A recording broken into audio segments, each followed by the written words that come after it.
Hey, what's up? It's another episode of Locked On Raptors, and today we are talking about a very fun Toronto Raptors win over the Memphis Grizzlies with special guest Katie Heindl. We are going to dig into our big takeaways from the game. We'll talk about the return of Yuta Watanabe, and perhaps the bench mob is alive. And also, we got our dude of the game to hand out with plenty of candidates. We're going to sort through the many options for today's dude of the game on today's episode of Locked On Raptors. Stick around. You are Locked On Raptors, your daily Toronto Raptors podcast, part of the Locked On Podcast Network, your team every day.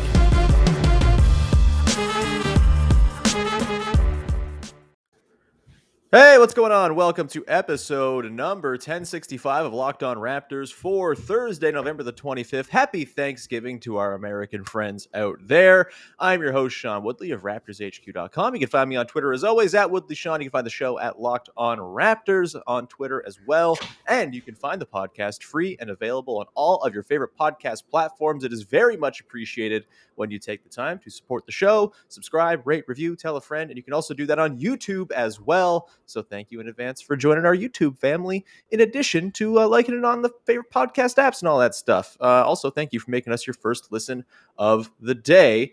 On today's show, we are talking about a Raptors 126-113 win over the Memphis Grizzlies. A huge second half, 67-42. The Raptors outscore the Grizz in the second half down in Memphis. Really fun game. We're going to dig into all of it with today's guest, Katie Heindl. But before we bring in Katie and introduce her and do the whole rigmarole, got to tell you about our friends over at Truebill. Truebill is the new app that saves you money by helping you identify and stop paying for subscriptions that you don't want or need. And you can even negotiate better deals on the ones you want to keep. Truebill, we'll talk about it more a little bit later on. All right, Katie Heindl, how you doing? Welcome to the show. It's nice to have you.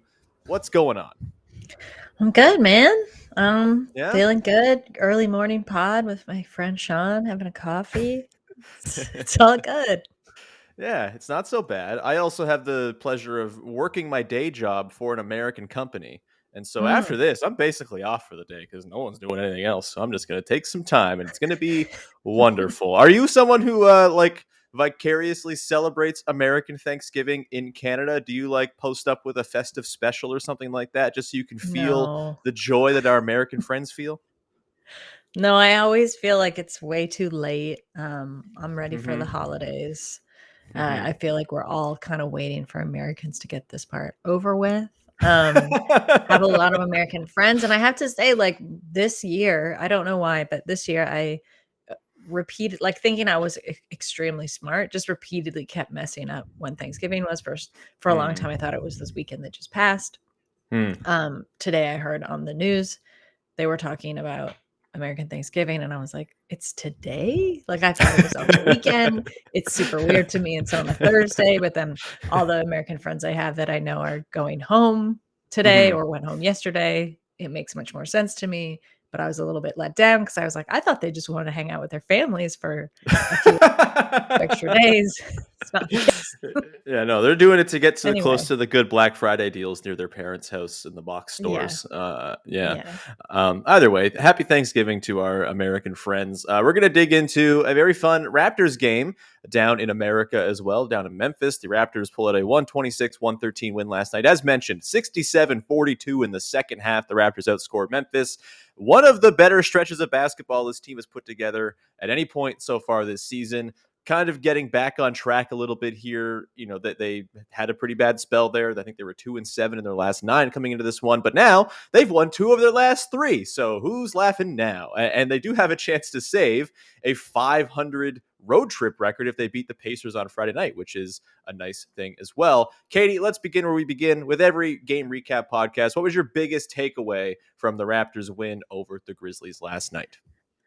It was probably that at first they just seemed to completely, obviously what they learned in that Golden State game was well, all those shots were falling from deep, but they kind of switched their defense to just focus on that, and it basically freed up the paint for the Grizzlies entirely in the first half. Once they kind of clamped down on that, everything was really flowing much more nicely.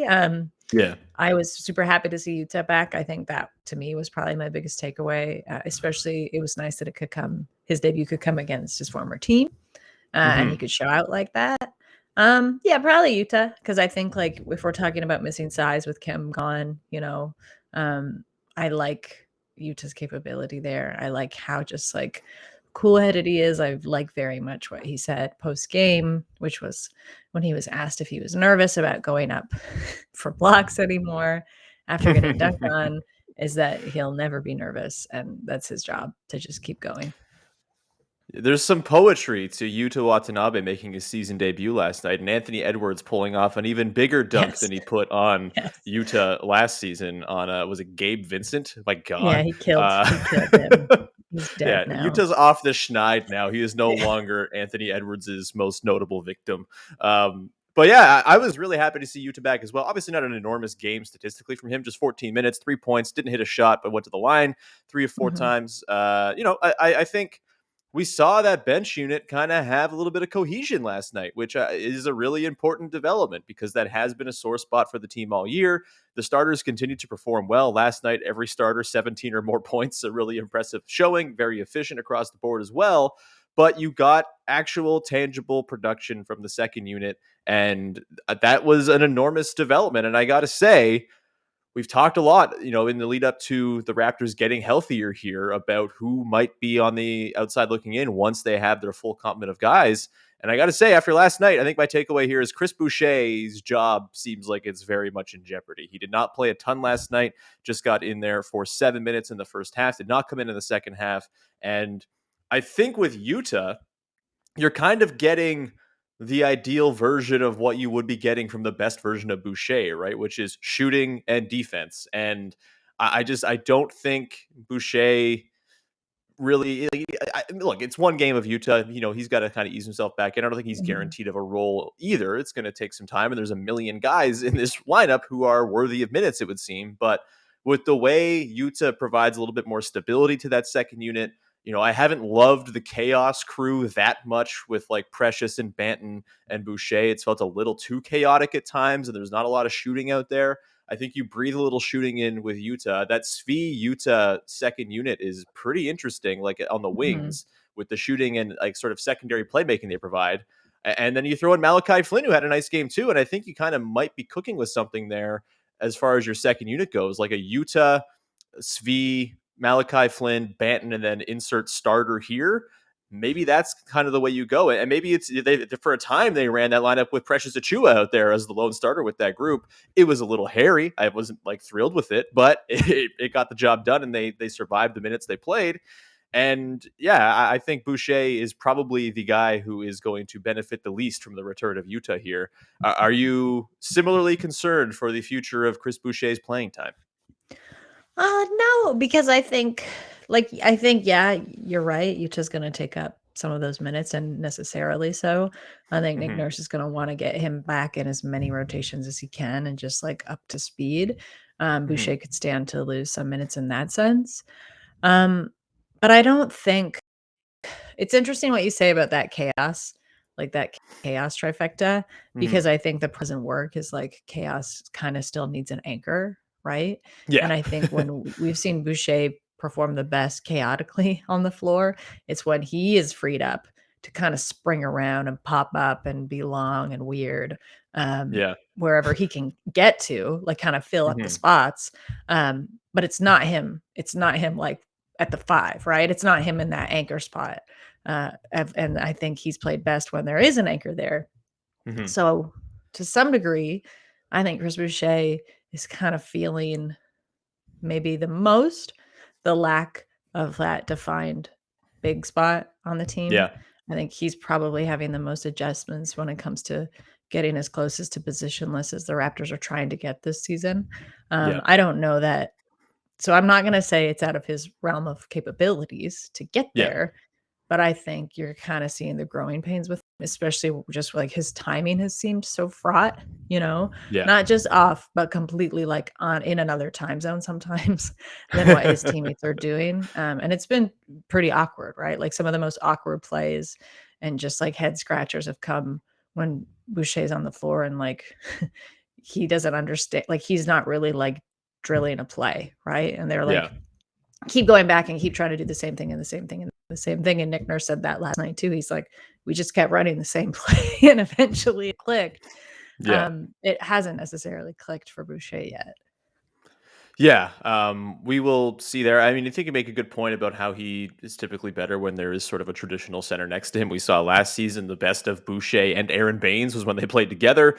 And, it's a difficult, I mean, it's a weird team to figure out if you're Nick Nurse to try to find minutes for all these guys, right? And he's going to have to cut guys out just because there's a math problem. When you have 12 guys who are sort of vying for minutes, there's just not that many minutes to go around in a given game, especially when your starters have been so important to, winning games. And you need that second unit burst to kind of make it so you're not playing those guys 40 minutes. And if Boucher's not offering that, there are other options who might. And Yuta, I think, is one of those guys. And Precious Achiuwa last night was really excellent as well. We're going to talk about Precious later on in the show, probably as we get into the due to the game conversation. Again, a very heated due to the game situation brewing for the final part of the show here.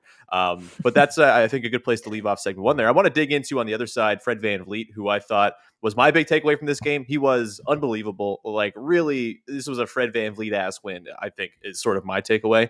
We will get to that here in 1 second, Katie. But first, want to tell people about our friends over at Truebill, which I've talked about Truebill a few times now. It is one of the companies that we've had on the podcast in the 5-year run of the podcast that I am most in need of because I am the kind of person who gets a free trial or a subscription or something like that, and then I totally forget to cancel it, and then I'm paying money for something I will never, ever use. I'm still paying for like Adobe for some reason, even though I don't use it at all. I just haven't canceled my subscription. Well, guess what? Truebill is going to help me out with that and all of the other subscriptions I have forgotten to cancel. It is the new app that helps you identify and stop paying for subscriptions that you don't need, want, or simply forgot about. On average, people can save up to $720 a year with Truebill. Look, I'm that kind of person. There is definitely $720 worth of Sean's money tied up in subscriptions I don't need at any given time. Because companies make subscriptions hard to cancel, Truebill makes it incredibly simple. Just link your accounts and Truebill will cancel your unwanted subscriptions in one tap, and your Truebill concierge is there to help you when you need them, and they can cancel unwanted subscriptions so you don't have to. Never had a company that has a concierge. I really can't speak enough to how good Truebill is. Truebill has over 2 million users and has helped save over $100 million worldwide. Don't fall for subscription scams. Start canceling today at truebill.com/lockedonnba. Go right now to truebill.com/lockedonnba. It could save you thousands. Truebill.com, TRUEBILL.com/lockedonnba. And today's show is brought to you by Built Bar, who are making the best tasting protein bars money can buy. The holiday season is nigh. It's a month until Christmas. The next month or so is probably going to be littered with all sorts of confections. And if you want to maybe take a day off once in a while and not have all of the sweet treats, try a Built Bar to replace it. You will still get that lovely, satisfying feeling like you're indulging in something, but you are not at all, because Built Bar is low calorie, low carb, low fat, high protein, covered in 100% real chocolate as well. And your average slice of pie is going to run you like 300 calories. Sometimes you just don't want to do that. Most Built Bars are only 130 calories, 4 grams of sugar with plenty of protein. You can replace any confection or dessert or whatever it might be with a Built Bar. There's a flavor to match. Built is great for when you're hungry, if you're walking around doing holiday shopping, you're at the mall, whatever it might be. Pack a Built Bar in your bag, maybe 2, and you are going to satiate that craving for something a little sweet and tasty and indulgent. And there's new surprises all the time at Built.com. So be sure to go to Built.com regularly. Check out what kind of limited time seasonal flavors they have. There's nothing like a Built Bar Black Friday as well. Mark your calendar, because Black Friday is going to be a huge event with all sorts of surprises. Go to Built.com, use the promo code LOCKED15 and get 15% off your order. That is the promo code LOCKED15 for 15% off at Built.com. All right, Katie, let's continue on here and dive into Fred VanVleet, shall we? In this game for the Raptors, 23 points, 6 boards, 7 assists, 2 steals, 2 blocks, 9 of 14 shooting, 3 of 7 from downtown. Got to the line a couple times, was a plus 18 overall. Fred VanVleet was awesome in this game, Katie. I got to pull up my notes here because I wrote down a stretch of possessions from Fred VanVleet that totally changed this game in the fourth quarter. The game is at 111-109 after a Gary Trent 3 for the Raptors to take the lead. Fred at this point is playing with 5 fouls with Ja Morant, his defensive check. Very terrifying stuff. Ja Morant is the coolest player alive. It was an absolute delight to watch him punk my team last night for the first half, at least. Let's go to the collection of plays here from Fred. First, he has that weird layup hook shot mashup thing, which I don't think I've ever seen him do that. Usually he uses glass. This time he's like, no, take out the middleman. I'm just going to put it up and in. Then he had a great setup of Pascal Siakam. And then he had a big Melons 3, sorry, Katie, to go up 118-111, one of his patented hilarious late game threes that he's kind of been on a run of doing. And then he had a big trip to the line as well to go up 120-111. Like, that stretch there takes it from a 2-point game to a game that is very much out of reach. And this was on the heels of, again, playing with 5 fouls, guarding Ja Morant all night. What were your impressions of Fred VanVleet last night? I thought this was very much a win dedicated to Fred VanVleet and all of his glory. Very organized, I thought, which is what you want from Fred. And I think that's when he plays the best. Though I did really feel for him in the post game when he sounded extremely tired. And he said, we're a young team. That said, like, we can't just come in and go through the motions every night, or else we're down 71 points at the half. Yeah. And then the rest of the game is an uphill slog. I've really felt that in his voice. And he said, we can't continue to live like that. It was like, buddy. But if you honestly, if he's had a few games like this so far in the season, I think Fred understands that this is a little bit what he signed up for, stepping in his role as team leader now. In that, you're gonna have stretches where the first half is completely disorganized, basically just a mess. You're letting the team get away with kind of everything. And then you gotta get into your schemes. Basically, you've got to run the plays correctly, right, on both ends of the floor. I think we saw the Raptors do that in large part to credit to Fred VanVleet for locking them in defensively where they were looking so lost in the first half. And then that paid dividends on the offensive end of the floor too. But I mean, Fred is just it's still, it's still not lost on me, and it's still not old to watch how cool of a customer he is out there. You know what I mean? Especially against a team Fred was just the calmest person in a sea of springy young, really just unbridled enthusiasm bodies out there when you look at the Grizzlies and the Raptors, right? The teams are very similar, and Fred is kind of the lone calm. We were talking about anchors before, and Fred was the lone that guy on the floor. But he looked great. Yeah, real Danny Glover and Lethal Weapon, I'm too old for this shit energy with Fred last night. But he, managed to salvage it. And it was one of his better games of the season, I thought, so far. The finishing around the basket's coming along. Obviously, it's never going to be there 100% because he's 5'11" or whatever. But, maybe if he's working in this bizarro hook shot thing, then there's a chance there. I want to talk about the defense a little bit, Katie. We'll run through a couple of other individual guys as well. But the defense in this one, in the second half, obviously held the Grizzlies to just 42 points. The Grizzlies are a top 10 offense on the season. It was a bizarro matchup altogether. Both teams extremely similar in sort of their profiles, heavy offensive rebounding teams, heavy transition teams, very similar profiles overall. I think the Grizzlies have a little bit more half-court juice because of Ja Morant and basically because of that only. But as far as how the Raptors defended in the second half, it really felt like this was one of the first instances we've seen where they were on that string that is so necessary with Nick Nurse's defense, right? It didn't feel like they were over-rotating. It felt like they were rotating the exact right amount. What were your impressions of the way they defended the Grizzlies in the second half of this one? Not an easy team to defend. Yeah, a lot less scrambly. And I think because the Grizzlies are the Grizzlies want to get you on a run, right? They want to have you playing pretty thin. And it didn't look like that, especially when they gave up so much in the paint in the first half. So I think to see them actually clamp down on that and get back to where they are, they're top 10, are they top 5 or top 10 in points allowed in the paint, the Raptors? that's like one of their strong suits, right? And to see that go Yeah. out in the window in the first half was a little bit uncharacteristic. So Yeah. it was nice to see them run back to that. And I think, like, to borrow a Nick Nurse's tightening the screws Yeah. defensively in that sense. And like I said before, like that feeds into the offense. And like that's why things started to look organized again. The Raptors by default this season, I think we keep forgetting, are gonna be a team that is like more inclined to get like a bit too loose, Hmm. like, and stretch pretty thin just by virtue of the way that they play, by virtue of like the body types of all the players on the floor. So for them Hmm. to have some organization at all times, I think is crucial, or Yeah. else it just gets too wily out there. But I thought the defense looked good. I mean, I Yeah. thought it was very funny that Nurse was like, yeah, we were just doing the same.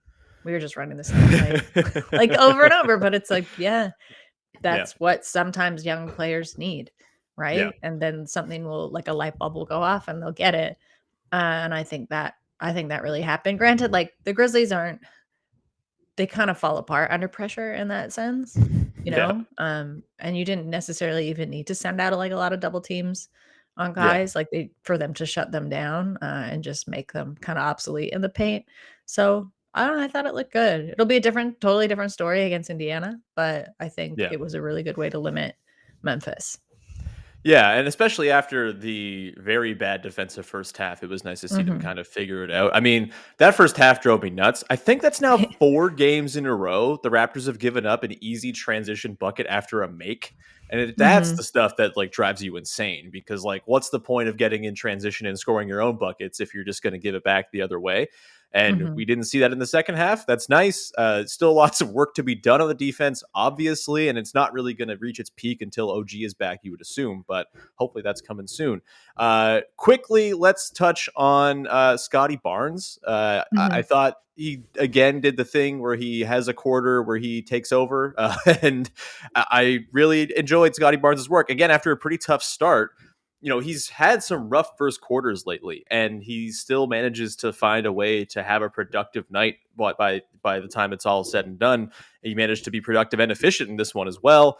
The thing I want to ask you about is the 3-point shooting. He was 1 of 3 Mhm. last night. I think he's taken 6 in the last 2 games now. He seems to be finally listening to Nick Nurse's pleas to please put up some threes, Scottie Barnes, and I am very very thrilled when it happens, Katie. And I don't look, it's so early. It's very early days. We have no idea how it's all going to like sort of transpire and come together for him on that side of the offensive sort of coin. He is. I'm just going to pull up his numbers here as I Mhm. fiddle around. So please bear with me here. But so far this season, shooting 26% on threes. So it's still not really there. 19 attempts so far, but it's upticked in the last few games here. He's I guess 3 of 6 in his last 2 games.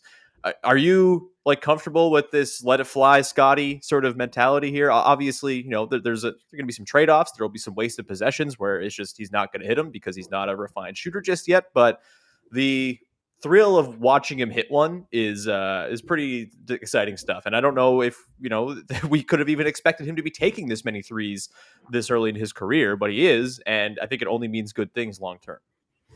Yeah, I think they wanna round out his capabilities, right? And they wanna do that as soon as possible. I think it's pretty clear Scotty's very comfortable playing up close. It's also where he's Yeah, shown he can be such a difference maker, like, for his teammates, whether it comes to yeah, just pure scoring or spacing or, like, kind of anything, right? Like, he's got a real, like, to see him, I love to see the moments where he was, like, trying his hand at playmaking, right? Like, they want him to be well-rounded, so it makes sense that now what's the next thing you wanna add to that arsenal?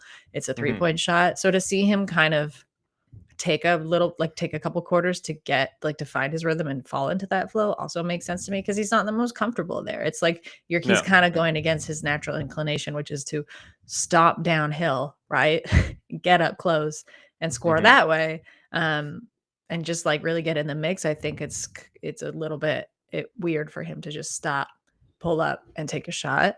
hmm, So I'm happy, like, again, I should preface this. I feel like we've talked about this before, but I should preface this with, like, I don't really think that this is a season for criticisms of yeah, Scotty, like yeah, honest criticisms of Scotty, because he's already shown he's already gone way beyond like what anyone was probably expecting. So to see Yeah. him kind of add new things and potentially have a little bit of a learning curve with things you never really even thought he was going to do this season, you can't critique that. No, and I think it is all sort of the long game, right? And I don't know if he's ever going to become a high volume, amazing 3-point shooter. I don't know why you need to put a cap on him this early. Why not? Like, let it fly. Put up 8 a game. Fuck it, I don't care. But I do really think that extra sort of threat that he can provide if he is Mhm. going to make that an actual part of his game. And again, he's 3 of 6 in his last two. Entirely too small a sample to think it means anything. But the fact that he's willing to put it up, eventually that's going to lead to good things for him. I talked about this on yesterday's podcast in one of the mailbag questions about how, like, I don't think it's necessary that he adds a three necessarily this season to still be able to operate, even though defenses are very clearly, learning to counter him a little bit and they know where his spots are. I think, though, if he is going to sort of do the thing where, he's done it all season, he'll pull up at 18 feet, survey, find a cutter, or if there's no one around, he'll just pull it up and shoot it. If you can stretch that Mhm. out and make that an extra part of your repertoire, like all of his threes are going to be wide open. This is the thing. Like, he's going to have plenty of opportunity to do the thing where you're practicing against a chair, except you're in the middle of a game, because there's going to be no one near him whatsoever when he's putting these up. So why not work on the stroke? Why not put him up and just see what happens? And I gotta say, the stroke doesn't look bad. Like, it really doesn't. It's Mhm. a little flat and like Blake Griffin-y and all that, but we've seen that work in the past for guys. That shouldn't be too much of a problem. I'm more than happy to see the Raptors continue to mine that and try to make Scottie Barnes into a 3-point shooter. Why not? This is going to happen But at you're some also point. Why not like make it happen 20 games into his career? he's also like something that's gonna do eventually down the road is he's gonna get defenses to bite, right? Yeah, Like, yeah, as he gets the knack of it, and, like, it's gonna open up, like, a lane, right? It's gonna even if he just, like, if he doesn't let that shot fly, it's yeah, gonna create a lot more like, offensive opportunities for his teammates. So yeah. I think that's smart. That's very smart of the team to have him introduce that into his repertoire as well, because it just is gonna help him, like, see the floor so much more Hmm. broadly, and again, for a rookie who has the IQ that he does right now, that's, like, the scope, like, he's already so scopey, and for him to just, like, widen that lens even more, Yeah. that's very cool to me. I do really wonder what the motivational tactic Nick Nurse is using to get Scottie to take threes is, because as we talked about, it's not part of his sort of natural DNA as a player just yet, and he Mhm. wants to make the more high percentage plays basically every chance he gets. I wonder if there's like a jar or something that Scottie has to deposit money into if he's not taking open threes. I wonder if there's some sort of like carrot that he's receiving if if he is going to I do this don't think stuff. it needs to be incentivized to that degree. I think it's just like, why wouldn't you wanna add that? You gotta add the Yeah, like, you have to add the yeah, three-point shot in the NBA now. You have to. totally, I absolutely. don't think it's a reward system. He's It's not a capitalism, baby. Katie. You got to No. incentivize everything. We're going to finish up in just a second. We're going to get into the dude of the game conversation, Katie. Plenty of candidates to go around. We're going to hand out another dude of the game nom in just a second here. But first, want to tell you about our friends over at Bet Online. It's Thanksgiving, and we all know what that means. Football, and nothing goes better with football than turkey and betting. Bet Online has you covered all holiday season. More props, odds, and lines than ever before. BetOnline remains your number one spot for all the sports action this Thanksgiving. Head to our new updated desktop or mobile website to sign up today and receive a 50% welcome bonus with the promo code Locked On. To receive that bonus, you will get 100. Say you put $100 into your account, you put in that promo code Locked On, you get a 50% bonus, meaning you have $150 in your account. Voila! And it's not just football. BetOnline has pro and college hoops, NHL, boxing, UFC, even your favorite Vegas casino games. Don't wait and take advantage of all the amazing offers available for the 2021 season. BetOnline is the fastest and easiest way to bet on all your favorite sports. BetOnline, we're stuffed with deals this Thanksgiving.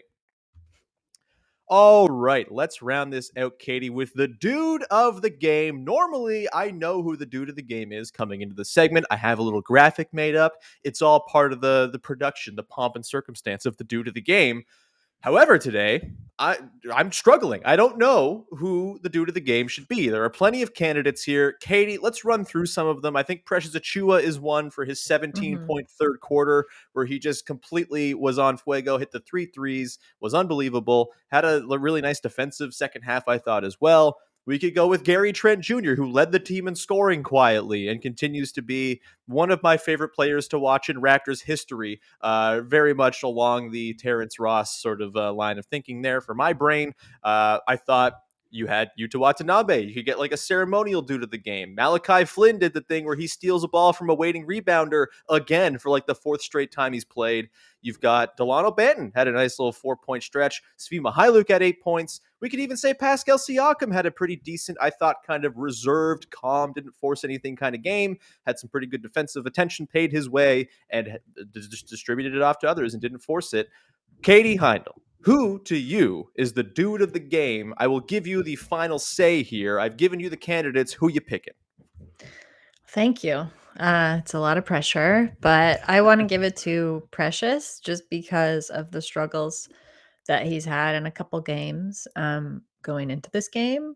I also think because a lot of the criticism of him was that he should just pick one thing to focus on, that he was, stretching himself a little bit too thin. Some of that is a learning curve again, and like guys kind of hitting plateaus and having to calibrate all this new knowledge and these new skills that they're learning.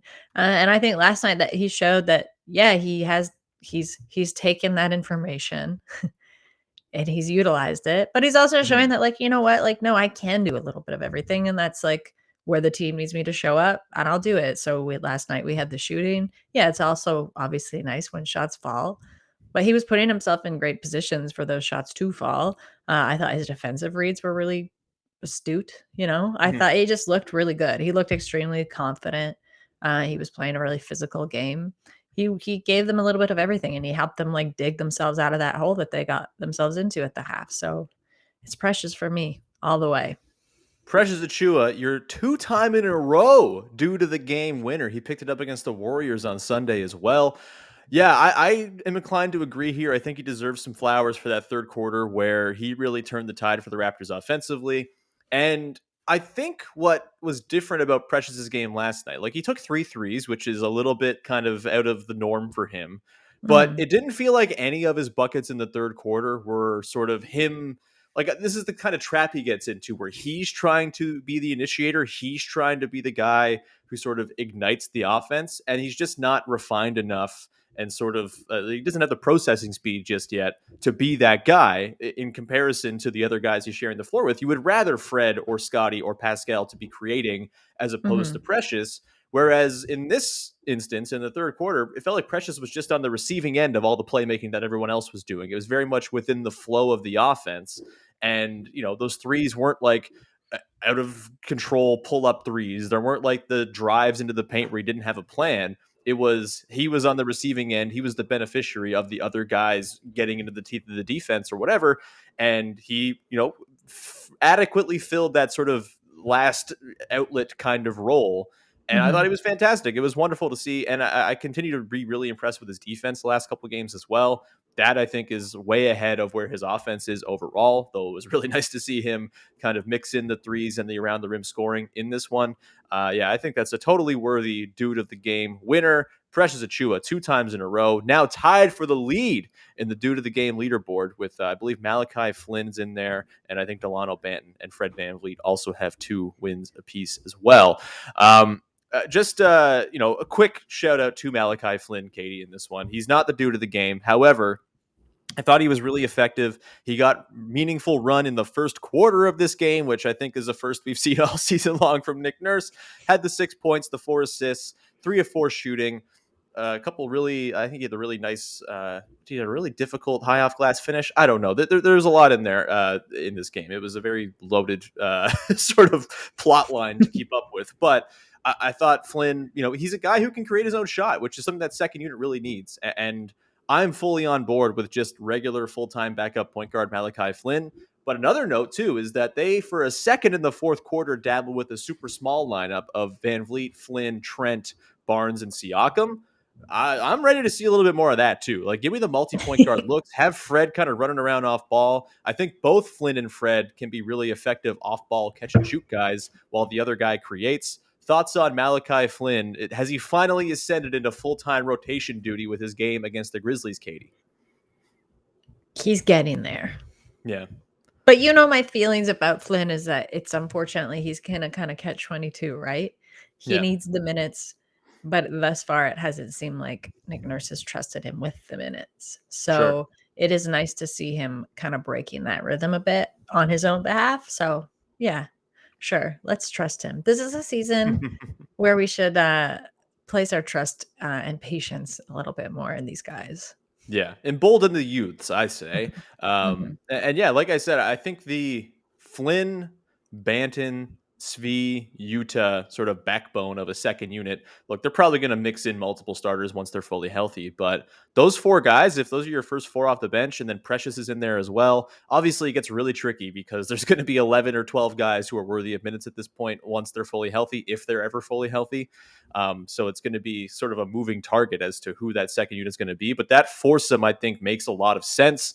You get the Mhm. secondary creation of Svi and Utah. You get the sort of erratic weirdness of Delano Banton, who's just a delight to watch no matter what he's doing. Still don't know what the hell he is, but he's the best. And then Flynn, I think, steadies the ship a little bit and kind of all importantly keeps Fred VanVleet from playing 9,000 minutes a game. Fred only played 37 minutes last night. Woo! What an achievement in minutes restrictions. It's an improvement.